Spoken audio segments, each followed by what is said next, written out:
Hello everyone, myself Manjula Athani, HOD of Computer Department at Praveen Patil College of Diploma Engineering and Technology. As you remember, we were started with the Advanced Java Programming is a subject of CO and IF department. So we have already uploaded three unit videos, and here in this video we will see that fourth unit, that is a networking basics. After watching this video, the students will able to understand the following unit outcomes: use of INET address class, use of URL connection class to read and write the data, and develop client-server communication programming through TCP/IP sockets, develop client-server communication program using datagram protocol. The total weightage of this chapter is 10 marks. Java is a good language for networking. Networking classes are defined in java.net package. These networking classes are encapsulate the socket. Socket overview. Network socket is lot like a electrical socket. Various plugs are around the electrical socket. Socket is most commonly used term in networking programming. Socket provides the way by which the computers can communicate using connection-oriented or connection-less communication. Definition of socket. A socket is basically an endpoint of two-way communication like between two programs running on the network. It is a voice controlled interface into which the application can send and receive the messages to and from another application. The java.net class, the socket class, represents the socket. Two key classes are used in java.net package. One is a server socket and another is socket. So here I will show the simple diagram for this client server communication. Here server is there and here client is there. For suppose the client want to read some data from the server, the client should know this particular IP address of the server and the port number. So both the server and client are having this ports. Through this port number, the client will send the request to the server. The client in the socket programming must know the two information. One is IP address of the server and other is port number. So client in the socket programming must know two information. Client should know the minimum two requirements to read something from the server. One is IP address of the server and other is a port number. Here we are going to make one-way client server communication. In this application, client sends a message to the server, server reads the message and prints it. Here two classes are being used. One is a socket and other is server socket. The socket is a class used to communicate client and server. Through this class we can read and write the message. And second class is the server socket class at the server side. So in java.net package includes two important classes. One is server socket, another is socket. Socket is a class used to communicate at the client side and server socket is a class used at the server side. The accept method of the server socket class blocks the console unit of the client is connected, and after the successful connection of the client, it returns the instance of the socket at the server side. So you are having the method, that is the accept method of the server socket class. Using this accept method we will do the connection between client and the server. We'll see in the example. And a server program creates a specific type of socket that is used to listen for the client request, that is server socket. Server side कौन सा class रहेगा? Server socket.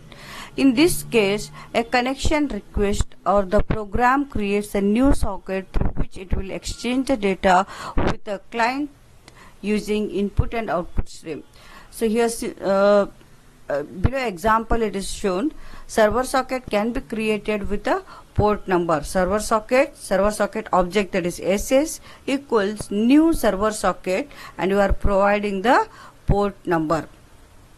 The socket object can be created with the help of host name and the port number. The general syntax of socket is socket object, that is the client is the object, equals new socket server name and the port number. Either it can use the IP address or it can use the server name. So there are constructors are there. Using this constructor you can create the object of the socket. Example below it is shown. Socket object client socket equals new socket server name, it is provided server name and the port number. And next, server socket listen the client using the accept method. So server socket will listen the client using the accept method. See here example, socket object equals server socket dot accept method. This accept method is present in server socket. So we are using the object of the server socket. Is it clear? First you have to write the program for the server side using this server socket class, and next you have to write the program for the client side using the class socket class. There are two types of sockets are there. One is TCP sockets, these are denoted by streams, and other is UDP sockets. Client server. In the client server communication there are three components: client, PC, that is a web client, and server sides, web server, and the data server.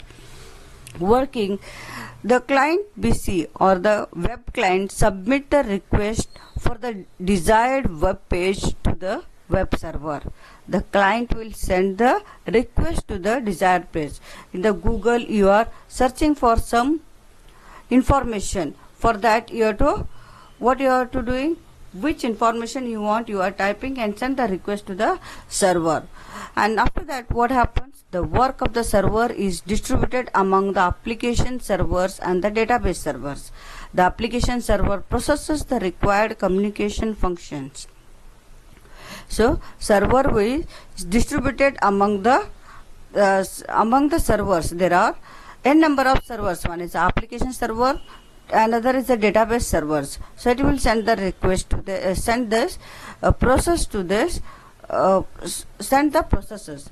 And next, the data required by this business logic is present on the database server. The required data is returned to the application server. The web server or the application server prepares the response page and sent to the web client. Here presentation tier and the database and the business logic. So client program communication function, that is the client side, will send the request to this business logic, that is the application server, and if application server needs the data from the database server, it will retrieve the data from the data server and send to the response to the client. So reserve socket. In networking programming, the port is a medium through which one application establishes a connection with the other application by binding socket using port number. I have already explained that the client will create the connection with the socket using this port number. So in networking concept, networking programming, port is a medium through which one application establishes a connection with the another application. With the help of the port number, some additional information data is transferred from the client to the server or from server to the client. It is a two-way communication. So client will send the request to the server, server will send the response to the client. There are some ports which are reserved for the specific service. These ports are called the reserved ports. Various port number specifies their services are given in this. Port number FTP has a port number 21, Telnet 23, SMTP 25, HTTP 80, and POP3 is 110. These are the port numbers and for the services.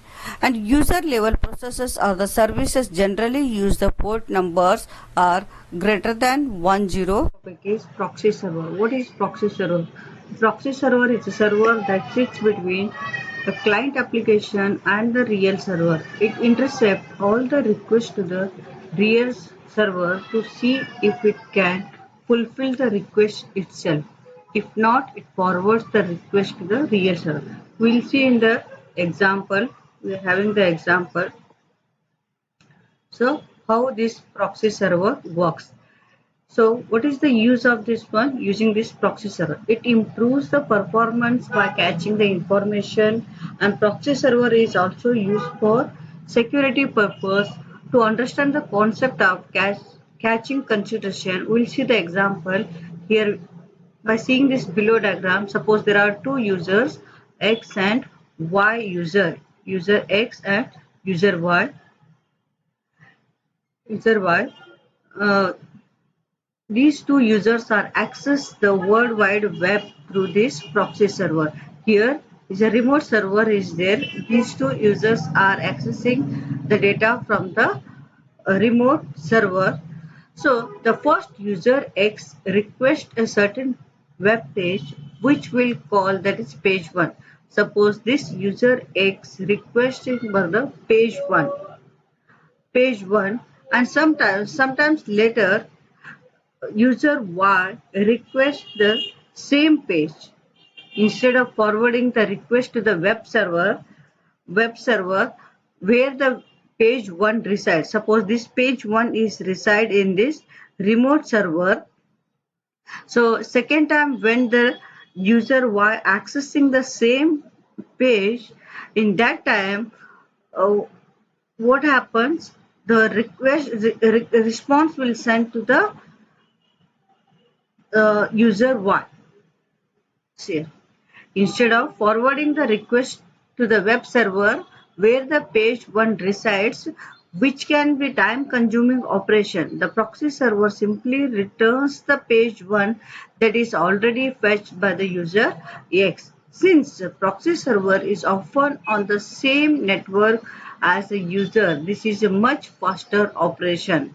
So it provides the security and privacy because it prevents the client to access the sensitive information directly from the server. Is it clear? So proxy server is a server that resides between the client and the web server.